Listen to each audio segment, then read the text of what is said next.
Big Boss Marathi season 5चा grand finale अगदी धडाक्यात पार पडला. रितेश देशमुखच्या दमदार होस्टिंगने या सोहळ्याची शोभा वाढवली. या पर्वाच्या ट्रॉफीवर गुलीगत फेम सूरज चव्हाणने आपले नाव कोरले. या विजयामुळे बारामतीत जल्लोषाचे वातावरण निर्माण झाले. अत्यंत कठीण परिस्थितीचा सामना करत सूरजने आपली ओळख निर्माण केली आहे.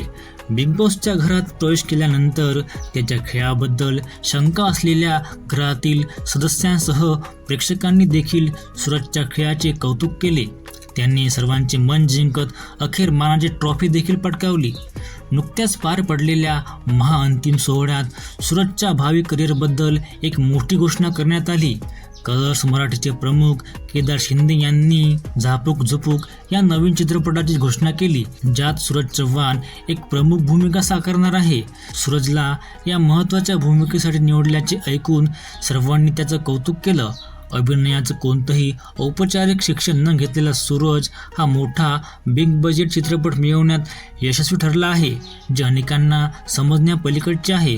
कारण बरेच अभिनेते वर्षानुवर्षे मालिका व प्रायोगिक नाटक करत स्वतःला अभिनय क्षेत्रात सिद्ध करत असतात, तरीही त्यांना एक साधा चित्रपट मिळत नसतो.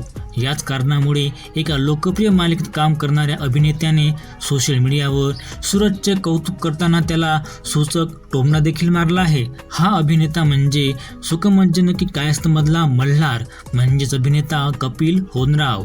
काय म्हणाला कपिल, बघूया आपण. तत्पूर्वी चॅनलला नक्की सबस्क्राईब करून घ्या, कारण आम्ही मराठी मनोरंजन विश्वातील अपडेट तुमच्यासाठी घेऊन येत असतो आणि येत राहणार. कपिलने इंस्टाग्राम पोस्ट शेअर करत लिहिले, 10 वर्ष प्रायोगिक थिएटर, 3.5 वर्ष टॉपची मालिका करून स्वतःला अभिनेता म्हणून सिद्ध करून, 6 पॅक ॲप्स, अभिनयावर काम करून इतके रोज ऑडिशन देतोय. एक लीडचं ऑडिशन क्रॅक नाही होत, पण हा झापूक झुपूक बोलून बिग बॉसची ट्रॉफी आणि लीड फिल्म घेऊन गेला राव. अभिनंदन सूरज, झापूक झुपूक शुभेच्छा, गुलीगत शुभेच्छा भावा, खूप पुढे जा, असं त्यांनी म्हटलं आहे.